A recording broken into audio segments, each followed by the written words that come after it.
Somewhere, a child hears the sound of a train. That sound was heard again, for the first time in more than 50 years.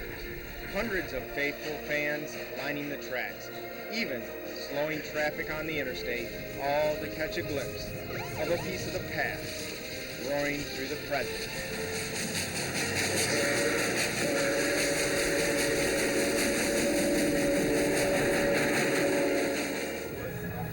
I'm thinking about to see the engine. I think you are too. From Los Angeles Union Station to San Diego and back, young and old alike staring in awe, shadowing the locomotive on its journey. Definitely a once-in-a-lifetime experience. That's exciting to see the steam. Yeah. It's an era that's long gone.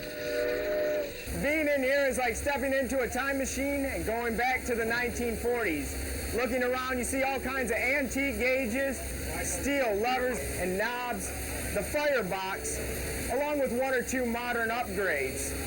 It was no different in here 70 years ago as this beautiful locomotive ran down the road, smoke billowing from her stack across the horizon. Santa Fe 3751 is completely rebuilt and is running on reclaimed motor oil and water. The huffing and puffing sounds proof of a machine eating, drinking, and breathing. It's an incredible piece of machinery to watch it operate. It's alive. There's everything happening on it. It's not like watching a box go down the rails. I mean, this thing's alive. It's doing things. I've been a railroad fan for 80 years. Ben Bellman sits with his wife, gazing down the track, waiting for a moment that doesn't let him down.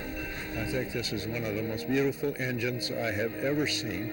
We waited 3.5 hours in Leucadia to see it go by, and it was worth every minute of it, every second of it.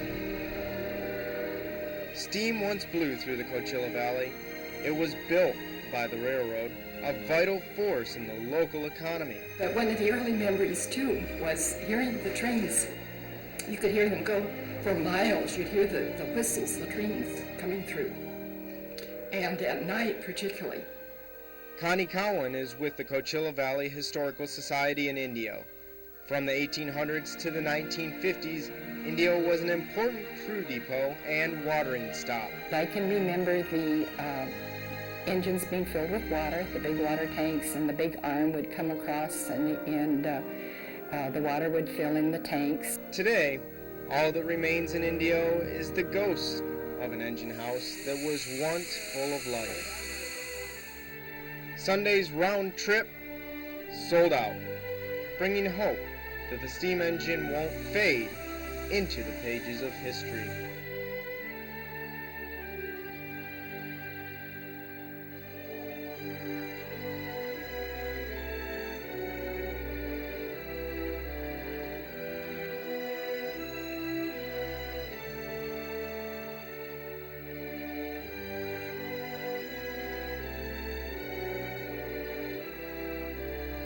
They'd never forget it.